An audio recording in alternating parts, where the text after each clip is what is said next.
Y eso es de lo que hemos estado, de una u otra manera, eso es de lo que hemos estado hablando, ¿cierto? Hablamos del perfil del discípulo, lo que Jesús allí perfiló de aquellos que iban a ser sus seguidores, de quiénes eran sus seguidores, qué debería caracterizar a sus seguidores. Y como un segundo aspecto de esto miramos algo que llamamos la función. Podemos ya... La función de un verdadero discípulo. O sea, el rol, el trabajo, lo que debe hacer un verdadero discípulo.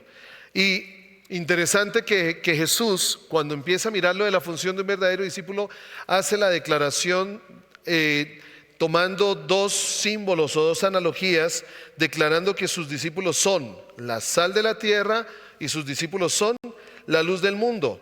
Y realmente esto está hablando que aunque Cristo en las bienaventuranzas está definiendo el carácter de sus discípulos, lo que debería verse interiormente sus discípulos y hacia afuera también de ellos, las recompensas que tal carácter traería a los suyos.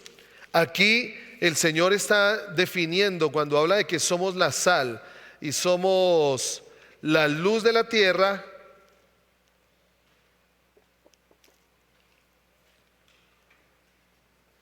Alexis, ustedes mírenme a mí, todos mírenme a mí.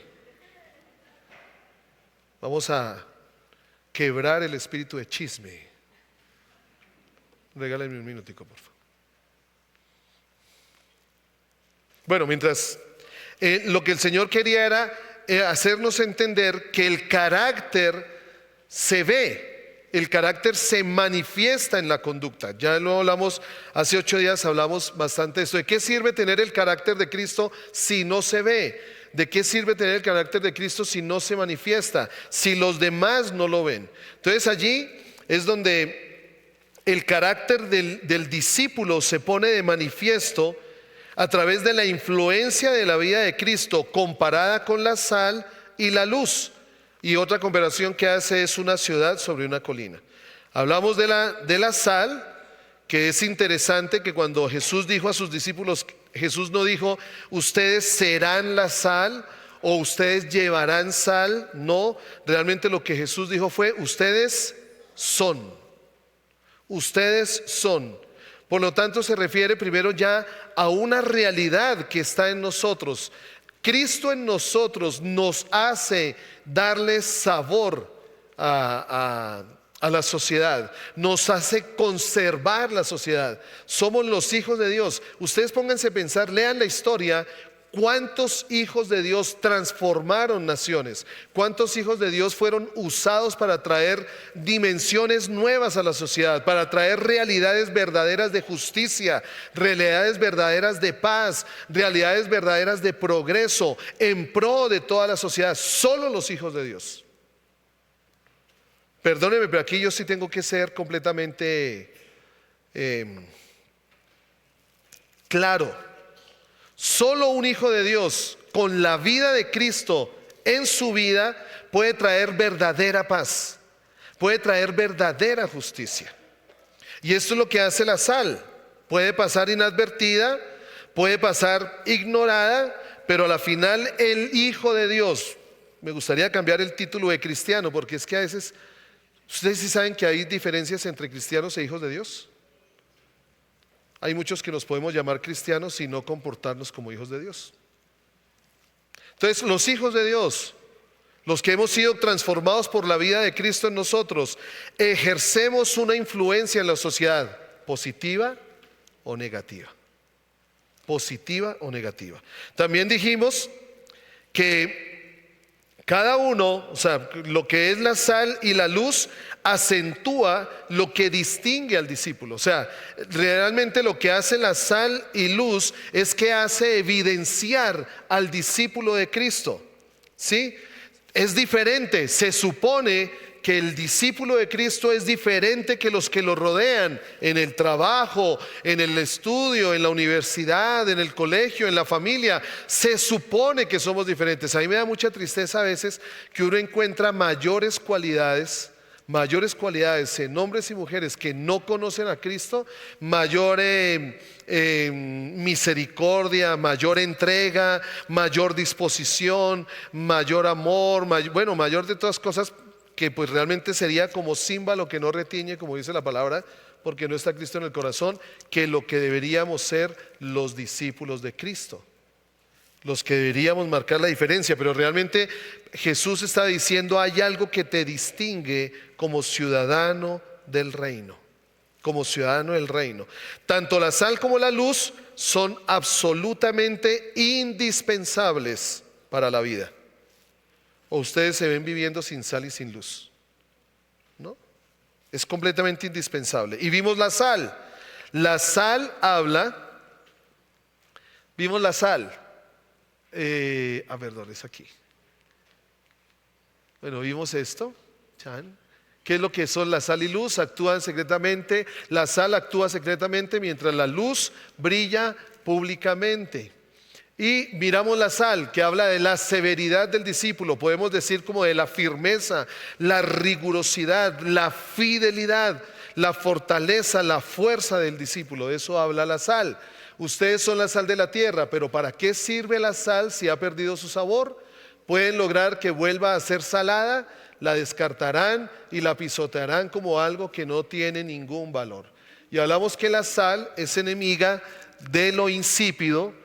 Hablamos que la sal es enemiga de la corrupción, ya hablamos hace 8 días de esto, que la sal solamente puede cumplir su función si tiene un contacto vital con los alimentos para sazonarlos y preservarlos. Y como dice esta frase, la sal no debería estar en el salero, sino en la sopa. Si la sal se queda en el salero, pues no sirve de nada. Y recordemos que el mundo es la sopa. Y lo cuarto que hablamos de la sal es que la sal puede perder su sabor. Ahora vamos a hablar de la luz. ¿De qué habla la luz?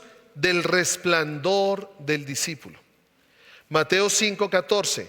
Ustedes son la luz del mundo, como una ciudad en lo alto de una colina que no puede esconderse. Entonces, como dijimos, si la sal representa esa influencia secreta, ¿alguien ve la sal? No. ¿Ustedes pueden ver cuán salada está la sopa? Solo hasta que la prueban. Como la sal representa esa influencia secreta, la luz en cambio se destaca por el ser el resplandor luminoso. Podríamos decir que la sal es la influencia inconsciente, o sea, debe haber influencia en nosotros, y la luz es aquella consciente.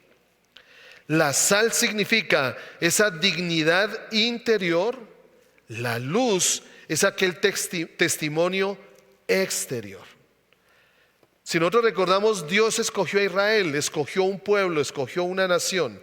Y como lo dice Isaías 49:6, allí en Isaías 49:6 se dice que Dios escogió a Israel para ser luz de las naciones. Y es interesante, aquí podríamos tomar este tema y poderlo desmenuzar por mucho tiempo. Dios lo primero que hizo no fue una iglesia. Lo primero que Dios formó fue una nación. Nosotros nos quedamos con el concepto de iglesia, aunque Cristo habló después de la iglesia, ¿sí? Pero lo primero que Dios hizo fue levantar una nación para hablarle a las demás naciones lo que sucede con aquellas naciones cuyo Dios es Jehová. Por eso, aquí. Si ven, hola, pero mírenme a mí. Por eso es que aquí nosotros deberíamos entender qué fue lo que Dios quiso enseñarle primero a la nación de Israel y qué quería enseñarle a las otras naciones. Las otras naciones le tenían temor a la nación de Israel, no porque tuviera un buen dirigente, no porque tuviera un buen guía, no porque tuviera un buen aquel que los llevaba y los cumplía. No, lo que tenían temor las otras naciones de la nación de Israel es porque veían ellos veían que Dios estaba con Israel. Ellos no solo lo escucharon, ellos también lo vieron. Ellos vieron cuántas veces Dios liberó a Israel. Por eso Dios decía que había escogido a Israel para ser luz de las naciones. Pero tristemente Israel fracasó. Tristemente Israel no pudo cumplir este diseño para lo cual Dios lo había llamado. Ahora Jesús delega esta responsabilidad a sus discípulos, a los que Él ha escogido, a los que Él lanzó a un llamado de un testimonio mundial. Cuando Jesús le dijo a los discípulos, vayan y hagan discípulos, ¿a dónde? ¿A dónde? A todas las naciones. Vayan y hagan discípulos a todas las naciones. ¿Qué le estaba diciendo Jesús a sus discípulos? Así como Dios declaró sobre Israel que es luz para las naciones, ahora ustedes son luz para las naciones. Ahora ustedes son luz para las naciones. La esfera de actividad del testimonio de sus discípulos no era nada menos que el mundo. Que el mundo. Podrán pensar ustedes, uy, pero ¿por qué no tenemos una visión más pequeña? ¿Por qué pensar? Es que a la final Dios puso en el hombre la autoridad de toda la creación. Dios le había dado al hombre la autoridad sobre toda la creación. ¿Sí? Le escuché a un hombre, yo nunca había caído en cuenta sinceramente, pero me gustó mucho que el Señor hizo el Edén. ¿Sí? El Señor creó el Edén. Y en el Edén Él puso un jardín. ¿Lo leemos? ¿Lo leemos? Bueno, vamos a Génesis, porque me están haciendo caras como Génesis,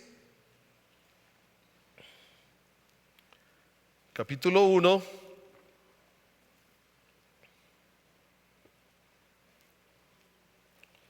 Él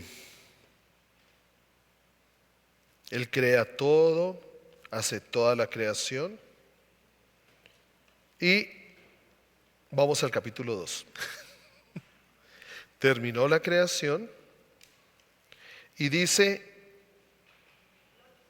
versículo 8 del capítulo 2.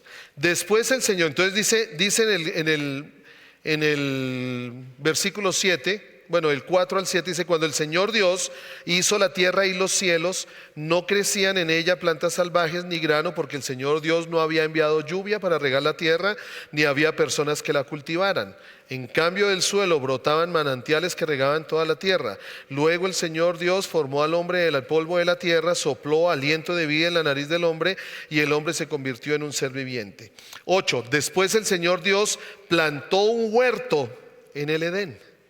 El Edén era todo, pero plantó un huerto allí en el oriente, y allí puso al hombre que había formado.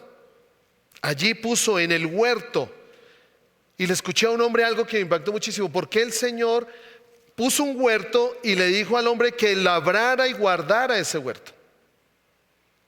Porque el anhelo de Dios era que el hombre, no Dios, sino que el hombre convirtiera toda la creación en un huerto. ¿Dios lo podía hacer? Sí, pero Dios quería es que fuera el hombre el que todo, labrando y guardando lo que le había dado, todo fuera convertido en un huerto. Bueno, cuando Jesús le dice a sus discípulos y les dice, vayan y hagan discípulos a todas las naciones, les estaba diciendo lo mismo. Vayan y conviertan el mundo en un huerto, nuevamente. Solo, y perdónenme que en esto también sea enfático, solo aquel que tiene a Cristo en su corazón puede hacer de la nación un huerto. Solo los hijos de Dios. Porque solo los hijos de Dios tienen la vida de Dios.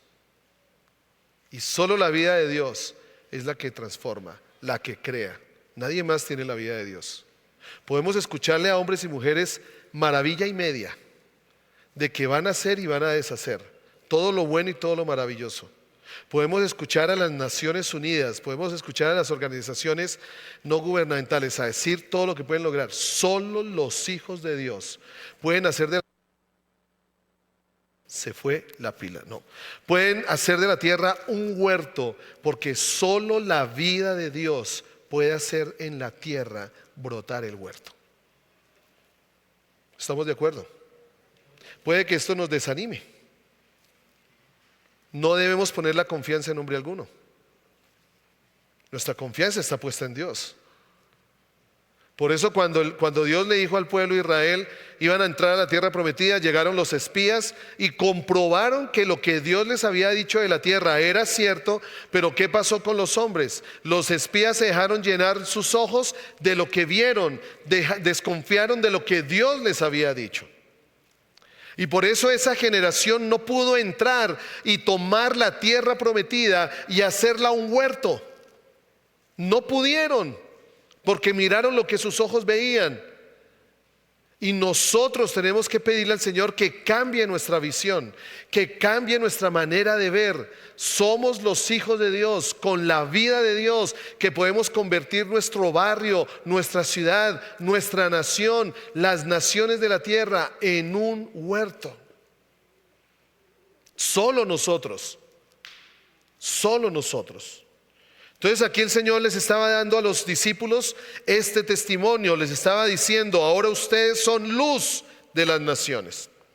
Pero bueno, ¿qué el Señor quería enseñar con la luz? Lo primero allí es que la luz no es propia.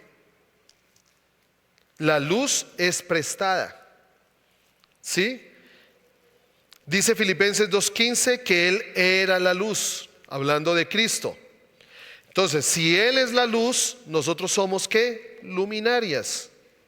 En un ejemplo que podemos dar, Él era el sol, ¿cierto? Ellos en conjunto, la luna que refleja la luz del sol. Entonces, no es una luz propia, no es una luz propia. Él les dijo: ustedes son la luz del mundo. Pero también Jesús dijo: yo soy la luz del mundo. Solo por medio de un contacto constante, solo por medio de que la luz del mundo, que es Cristo Jesús, estemos expuestos a su luz, solo en la manera en que nosotros estemos expuestos a su luz, podemos cumplir el rol de ser luz en un mundo lleno de tinieblas. La luz no es propia. Cuando vemos la luna está expuesta a la luz del sol. Por eso es que la podemos ver. Por eso es como les di el ejemplo de una vez que fuimos con mi abuela Paulina. Yo tendría como unos 13, 14 años y que no había camino por allí para bajar a la casa allí de Constantino. Era como hora y media desde la capilla bajando. Y lo impresionante de esa noche, porque llegamos a las 8:30 de la noche a ese lugar, es que había una luna llena impresionante y todo el camino se veía.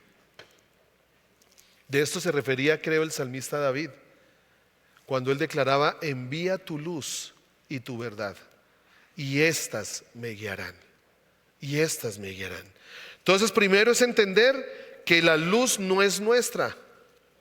En la medida en que nos exponemos a la luz de Cristo, en la medida en que permitimos que la luz de Cristo sea la que se refleje en nosotros, es que podemos nosotros iluminar. Es la única manera en que podemos disipar las tinieblas, disipar la oscuridad, disipar las penumbras en la vida de las personas, en el lugar donde nos encontremos. Hace 8 días se los dije: yo siempre he creído, el trabajo en el que ustedes están no es bendición para sus vidas. El trabajo que ustedes tienen no los bendice a ustedes. Ustedes son bendición para ese lugar de trabajo, porque ustedes son sal y luz en ese lugar. Otras personas van a conocer a Cristo en ese lugar por ustedes. Nadie más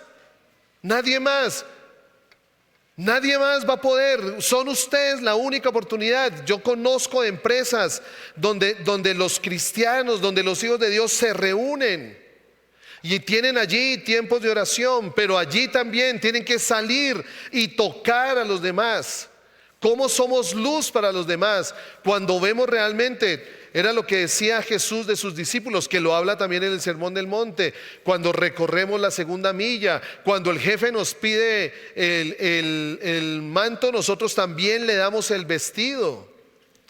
Cuando el jefe nos pide 1 hora, nosotros nos quedamos 3. Eso no lo concebimos. Eso no lo concebimos tampoco, que se aprovechen de uno.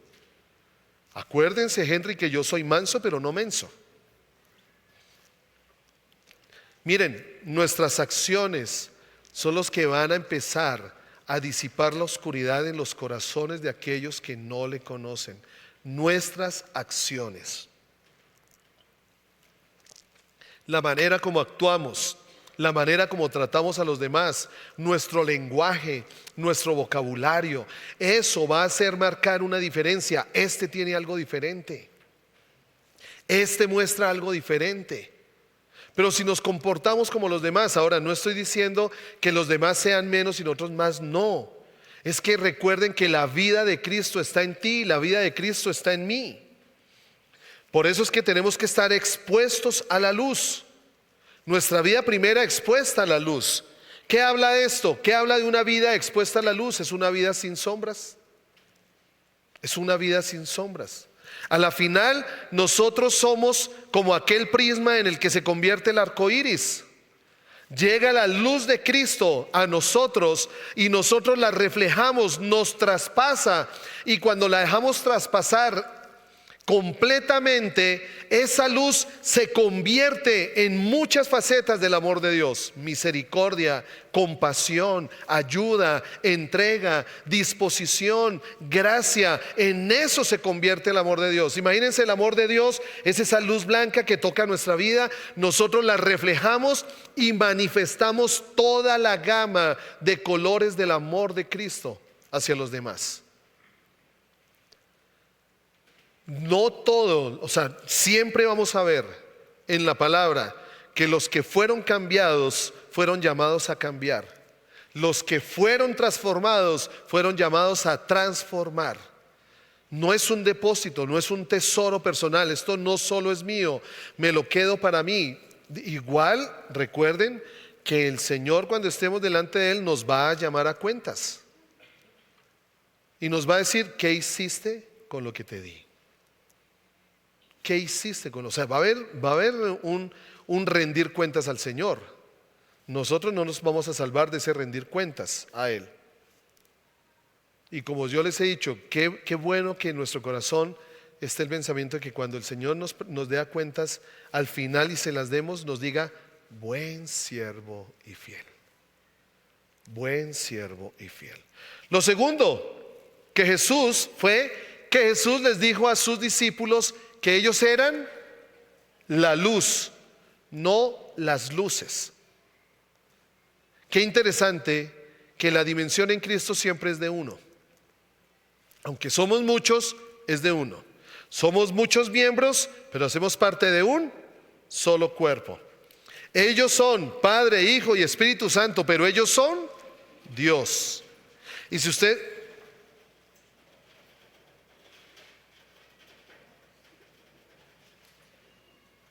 ¿Saben qué me imaginé? ¿Alguien quiere almorzar paloma hoy? Pronto se les va a acabar la guachafita. Dijo que es la luz, no las luces del mundo. Con esto, ¿qué estaba indicando? ¿Qué estaba diciendo? Que ellos son la luz juntos, no individuales. No individuales. Ellos son la luz cuando entienden que son la iglesia, que ellos son la luz de forma colectiva. El individualismo no hace parte de la realidad de Cristo. Lo particular sí, pero no somos llaneros solitarios. Cristo no nos llamó a ser llaneros solitarios. Cristo mismo dio el ejemplo. Él envió a sus discípulos y los envió ¿cómo los envió? De 2 en 2. Cuando llama a los 70, en el capítulo 9 de Lucas, ustedes pueden ver que los envió de dos en dos. Y cuando llama a los 70, creo que es en el capítulo 12 de Lucas, también los envía de dos en dos. Ahí está la importancia de estar siempre juntos. De estar siempre juntos. ¿Qué quiere decir eso? Que el egoísmo, el individualismo, no tanto la individualidad, el individualismo, el egoísmo, solo yo, solo para mí, no hace parte del carácter de Cristo. Porque Cristo mismo lo dijo Pablo allí en Filipenses 2. Cristo mismo se negó a sí mismo. Cuando dice que se negó a sí mismo, Él se negó a vivir solo, se negó a estar solo, se negó a crecer solo, se negó a lograrlo solo. Él sabía que no podía estar solo, que no podía vivir solo, que no podía ser solo. Él dejó la gloria del Hijo de Dios y se hizo como uno de nosotros. Por eso es que en su reino, en el reino de los cielos, en el reino que Cristo quiere establecer aquí, no cabe el individualismo severo. El individualismo produce fragmentación. O sea, si nosotros nos movemos solitariamente, eso lo único que trae es división. División. Y precisamente compartía con un hombre que nos ha bendecido mucho el colegio, que es Jorge Garay, el de especialidades 625, que estuvo aquí. Estuvimos hablando el día de antier, que partió para Bogotá. Qué triste saber que hay más división en la iglesia.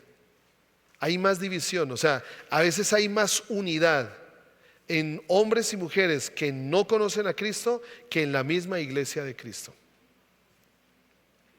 Es triste ver cuántas congregaciones nacen y crecen por división, porque no estuve dispuesto a sujetarme, porque no estuve dispuesto a honrar, porque no estuve dispuesto a reconocer. Cristo siempre lo hizo. Cristo siempre reconoció al Padre, se dio cuenta que siempre estaba debajo del Padre, siempre honró, siempre reconoció. Y esto ayuda, esta cultura de honor de la que deberíamos hablar. El pueblo de Dios debe escuchar que hay una cultura de honra. Esa cultura de honra es el pegante que une nuestras relaciones, es el pegante que nos hace fuertes. La honra es el pegante que nos hace crecer unos a otros. La honra es la que nos permite que lo que es uno me ayude a mí, me complementa. La honra me hace ver las dificultades en las relaciones como la oportunidad de crecer en el carácter de Cristo. La honra. ¿Qué es la honra? Ver al otro mayor que yo. Eso es la honra. No tener un más alto concepto del que yo debo tener. Eso es honra. Y de eso deberíamos hablar. Y creo que un día vamos a hablar de eso. Porque es muy fácil de conocer la honra de aquel que me falla, de aquel con el que no estoy de acuerdo, de aquel con el que no lo creo. Cuántos pastores, y tengo que decirlo de esta manera porque estoy en ese medio, cuántos pastores heridos.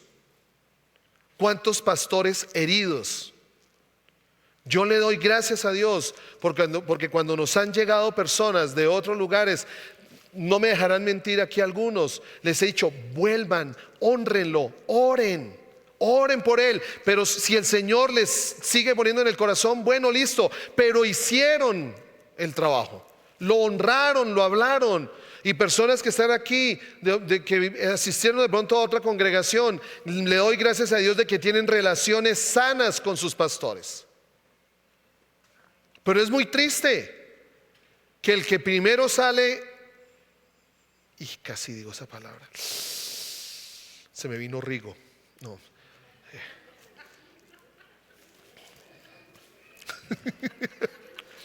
El que lo entendió, lo entendió. ¿Por qué se ríe? También me Rigo.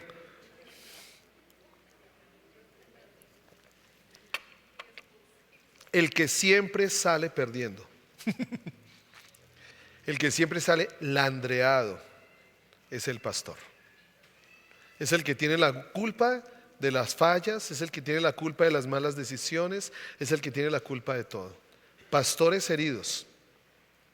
Y nos ha costado, como asociación de pastores que estamos trabajando allí, nos ha costado traer ciertos pastores porque quedaron heridas en el corazón. Quedaron heridas, o sea, estoy diciendo el sustantivo, ¿no? Quedaron heridas en el corazón de aquellos pastores. Yo aquí te animo, porque esto también es ser luz. Si en algún momento, si tú estás aquí, estas puertas siempre van a estar abiertas. Siempre van a estar abiertas. Pero si tú saliste de un lugar por alguna cosa que no hayas estado de acuerdo, que no te pareció, por cualquier situación, o puede que no, sencillamente el Señor habló a tu corazón y de pronto saliste y el pastor con el que estabas no lo supo o algo, yo te animo, ve a donde ese hombre. Dale gracias por lo que sembró en tu vida. Dale gracias por lo que hizo en tu vida. Sal en paz. Eso va a hablar de ti. Eso va a hablar de la vida de Cristo en ti. Sal en paz. Si hizo algo, perdónalo. ¿No es que es un hombre común y corriente? Nosotros no somos aquí ángeles santos, San Henry. No, nosotros no somos santos, somos hombres y mujeres comunes y corrientes. Con Carolina tenemos pies de barro, fallamos muchas veces, se nos sale se nos salta muchas veces el mal genio, el mal carácter. Somos hombres y mujeres como ustedes, nosotros no somos más que ustedes. No somos más que ustedes. Solo estamos cumpliendo aquí una función. Es una función, no es una posición. Lo vuelvo y lo recalco. Realmente nosotros, ve que es que el Señor me pone a llevar. No se asusten, Elcito. Nosotros somos iguales. Iguales. Que porque la tarima es más alta, uno no es mayor que el otro. Jesús lo enseñó. ¿Qué fue lo que dijo Jesús? Primero, que Él no vino a ser servido. Él vino fue a servir. ¿Cuál es el problema de la tarima? ¿Cuál es el problema cuando vemos posición? Que nuestros ojos, ¿dónde se ponen? ¿Dónde? No me miren a mí que les va a dar tortícolis. Miren al frente, ustedes deben mirar al frente. Deberíamos predicar de ahora en adelante así. Antes teníamos ese nombre de Jesús al frente. Ustedes deben ver es a Cristo. Deben ver es la palabra de Cristo al frente. No miren al hombre, porque yo les voy a fallar. Carolina les va a fallar. Nuestro intento y nuestro trabajo es que ustedes miren a Jesús. Vean a Jesús. Tengan una relación mayor con Jesús. Esto no es de posición. La función es pues que el Señor nos puso al frente de un rebaño de ovejas, un rebaño para conducirlos, para llevarlos, para que ustedes encuentren su lugar, no en la congregación, su lugar en el reino. Porque cuando yo encuentro mi lugar en el reino, ahí comprendo, ahí entiendo por qué el Señor me entretejió en el vientre de mi madre y para qué me entretejió. Pero si ustedes me miran a mí, están esperando en qué momento Henry me va a ascender. ¿En qué momento Henry me va a poner en un lugar de eminencia? ¿Saben qué hacen estos lugares? ¿Saben qué hacen estos lugares aquí? Que donde ustedes tuvieran una piedra tendrían más facilidad de cascarme. Claro, claro. Pero yo a ustedes los veo allí y voy a pegarle a uno y téngalo por seguro que otro atraviesa la mano para que la piedra no le llegue. Eso es lo bueno de estar en el cuerpo. Eso es lo bueno de estar juntos. Por eso los animo, si en algún momento, o si hay alguno, no estoy diciendo que haya sido así, pero si hay una relación que no fue, que no quedó en paz, busquémoslo. Es nuestra vida. Es nuestra vida. Somos la luz de Cristo. Por eso aquí el individualismo produce fragmentación. Sus discípulos, los discípulos, entre nosotros somos consiervos. Entre nosotros somos colegas. Pastor, por eso yo entiendo y respeto. Y si ustedes me quieren decir pastor, tengan la libertad. A mí eso no, como diría el famoso filósofo, a mí no me quita ni me pone. Porque muchos me dicen pastor y no honran. Muchos me dicen Henry y honran. Entonces el asunto no está en el título, el asunto está en el corazón. Siéntanse libres. Pero lo que quiero decir es que todos somos colegas. Todos estamos trabajando por lo mismo. Todos estamos caminando por lo mismo. Con esto termino. No el tema, lo culmino de hoy en 8. Por eso es que cuando Pablo le habló a la iglesia en Éfeso, vamos a ir a Efesios. Pablo le habló a la iglesia en Éfeso, capítulo 4, versículo 1. Miren lo que les estaba diciendo Pablo. Por lo tanto, yo, prisionero por servir al Señor. Miren que aquí empezamos a entender las palabras de Pablo. Cristo nos quiere que sea formado en nosotros su carácter, nos dio una dignidad, nos dio un llamado, una función, un rol que debemos cumplir en la sociedad. Y Pablo dice, por lo tanto, yo, prisionero por servir al Señor. Si lo podemos poner, pongamos el versículo, porfa. ¿Ya? Ok, gracias. Por lo tanto, yo, prisionero por servir al Señor, les suplico que lleven una vida digna del llamado que han recibido de Dios, porque en verdad han sido llamados. O sea que si tú crees que aquí solo estás para ocupar un asiento y para que este salón se vea más o menos lleno, no, tú estás aquí porque has sido llamado. ¿Y has sido llamado por quién? Por Dios. Por eso, por ese llamado, vive una vida digna conforme a ese llamado que has recibido de Cristo. Conforme a ese llamado. ¿Y cuáles son las manifestaciones que Pablo nos da? Por eso me gusta Pablo. Pablo es muy práctico. ¿Cuáles son las manifestaciones que da? Sean siempre, ¿cómo? Y amables. Humildes y amables. Cuando tú te levantes al terminar esta reunión y no conozcas a alguien, regálale una sonrisa. Tú no sabes qué necesita esa persona. Estamos tan inmersos en nuestra propia vida, estamos tan inmersos en nuestro propio afán, estamos tan inmersos en nuestro propio almuerzo o en que nos dejen sin arepa de huevo porque es que son poquitas y tenemos que correr a que nos las vendan. Estamos tan inmersos en nosotros que no sabemos que hay una persona que pronto está sola en una silla, está sola, llegó nueva. Imagínense llegar nuevo aquí. Y yo admiro y valoro a la familia que está esta mañana aquí con nosotros. Pero uno cuando llega a un lugar donde uno no conoce, uno se siente. Yo los animo a que esta familia que llegaron, o a todos, a los que no conozcan, por favor, regálenles un abrazo, regálenles una sonrisa. Es el amor de Cristo. Aquí llegan las personas para sentir el amor de Cristo, no para que hablemos mal del otro, no para que digan, uy, pero ese Henry cómo se vistió hoy, mire, siempre se le abre la camisa en el ombligo. Yo nunca he podido, no sé por qué, no sé en qué fallo. Le pregunté a uno que sabía y siempre se me abre la camisa en el ombligo. No nos llamó a eso. Nos llamó a mostrar el amor. Nos llamó a mostrar el amor. Estamos tan acostumbrados a nuestro grupito que solo somos nosotros. Solo caminamos nosotros. Solo pensamos en nosotros. Yo te reto hoy al salir de la reunión. Te reto a que si ves una persona que no conoces, dale un abrazo. Dale un abrazo. Tú no sabes qué haga ese abrazo en esa persona si se deja abrazar. Dale la mano, dile te bendigo. Me alegra verte. Regálale una sonrisa. No eres tú, es Cristo a través de ti. Es Cristo a través de ti. Sean amables. ¿Sean qué? pacientes con Henry y Carolina, sean pacientes entre ustedes, que seamos pacientes unos con otros. ¿Saben por qué Pablo decía que fuéramos pacientes?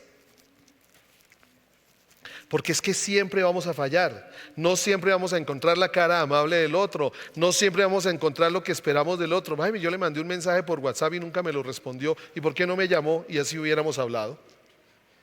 Seamos pacientes los unos a los otros. Ahora también, ¿qué es un paciente? ¿Qué es un paciente? ¿Ah? Dianita, ¿qué es un paciente? Una persona que necesita ser atendida. Eso es un paciente. Seamos pacientes. Atendamos y dejémonos atender. ¿Saben que se necesita más humildad para recibir que para dar?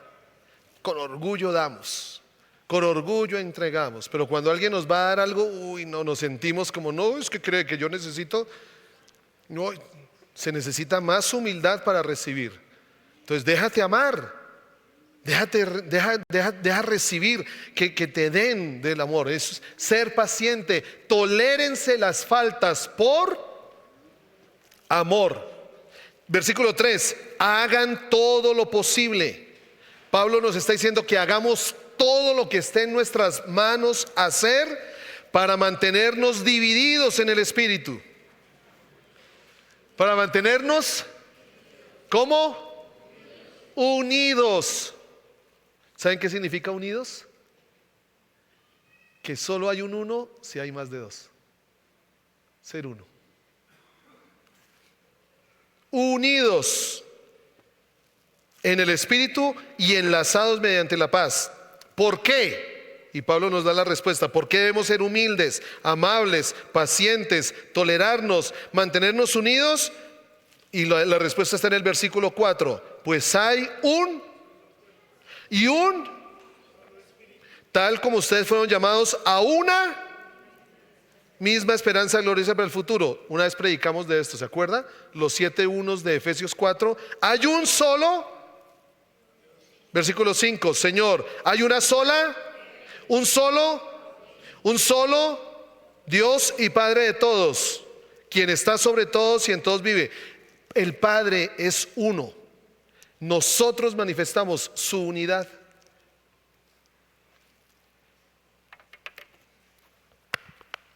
Se pueden ir.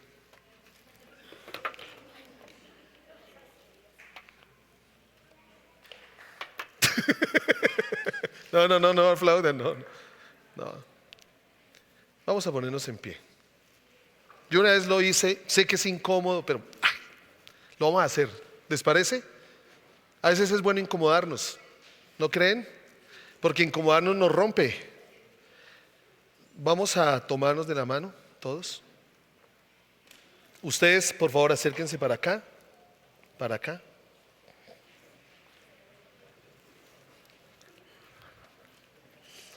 Yo mandándolos cogerse de la mano y yo allá no queriendo entecarme. Venga, Javi, ciérrese usted aquí. Allá se une en el sitio con la segunda fila y viene aquí la segunda fila. Y aquí Claudita se une con allá, con ella, contigo, ven para acá. Se unen. Ninguno va a estar separado. Listo, allá se unen. ¿Cómo van? Allá, síganle esa tercera fila. Eso, ahí van bien, esa tercera fila. Tú aquí estás, Andreita. Entonces, ¿dónde está Nelsito? Por favor, me obedece. Me coge allá la señorita. No, ese espíritu de rebeldía, ¿cómo hacemos? No, aquí yo los cojo. No, sí, no me sigan, quédense ahí. No puede haber nadie separado. No puede haber nadie separado. Si es necesario, corrámonos, acerquémonos. Salgamos de nuestra posición, perdónenme, se los digo con amor, salgámonos de nuestra comodidad. No, que vengan y me cojan la mano a mí. No, yo voy. ¿Cierto que es incómodo? Y más si la mano del de al lado está sudando. ¿Cierto? Sí, ya. No, es que entre más incómodo es mejor así. Todos, yo me voy a asegurar, ustedes quietos ahí. Elenita, ¿con quién está? Mire esta fila, ¿con quién va allá?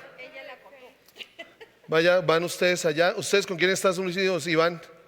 Hola, abiertos, ¿no? ¿Qué vaina? ¿Hacemos un círculo? Bueno, entonces hagamos un círculo. Listo, mire, la idea, hay una proposición, ¿alguien secunda la propuesta? Listo, todos, un círculo, hagamos un círculo, vengan alguien para acá, hagamos un círculo.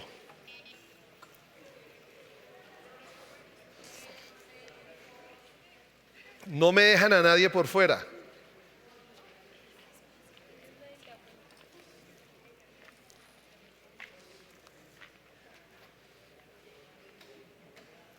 Permítame un momentico allí.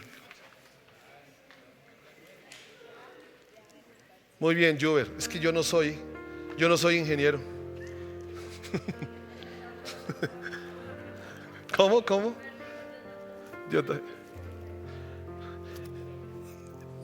No, pero es administrador. Cuando Dios nos ve desde el cielo. No, perdone porque yo me estoy saliendo del asunto. Qué pena de separarlos ahí. Usted la coge todo el tiempo ya, sí. Cuando Dios... Pastor, repréndalo. Cuando Dios nos ve así. ¿Alguno separado? No. Dios te ve así. Dios ve que tú eres parte de algo mayor.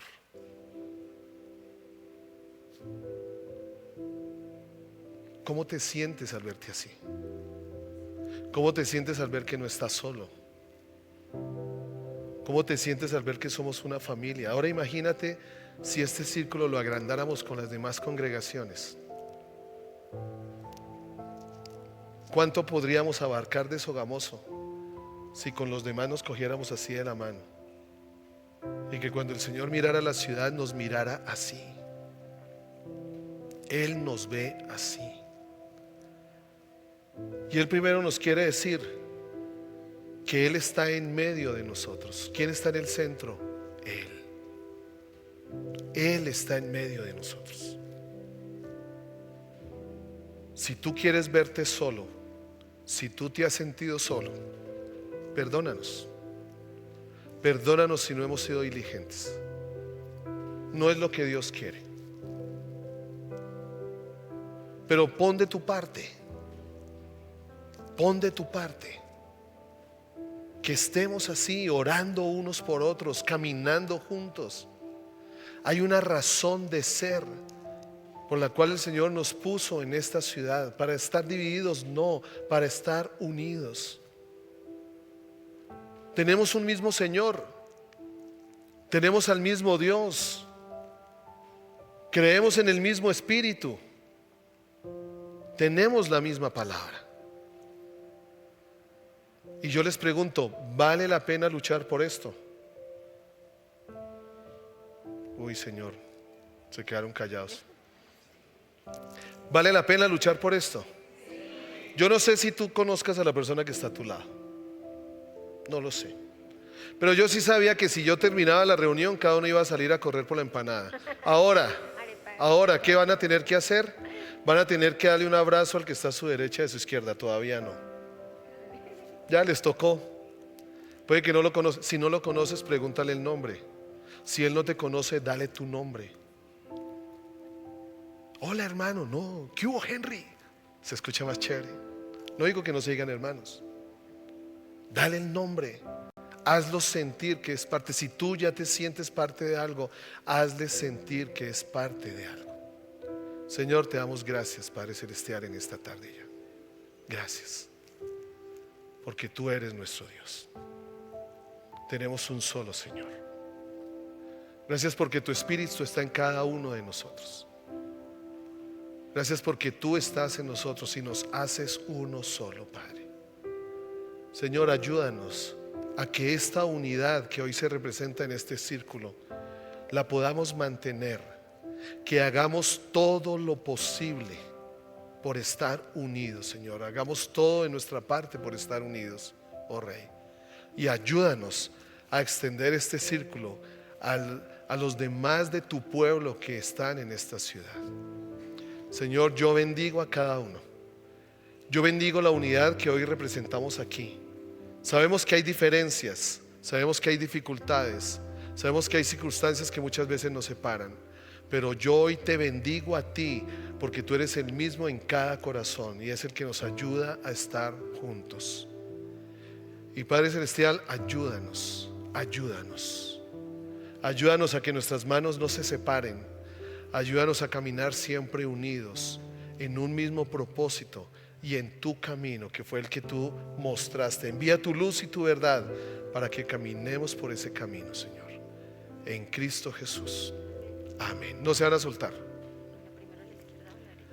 ¿Van a saludar todos?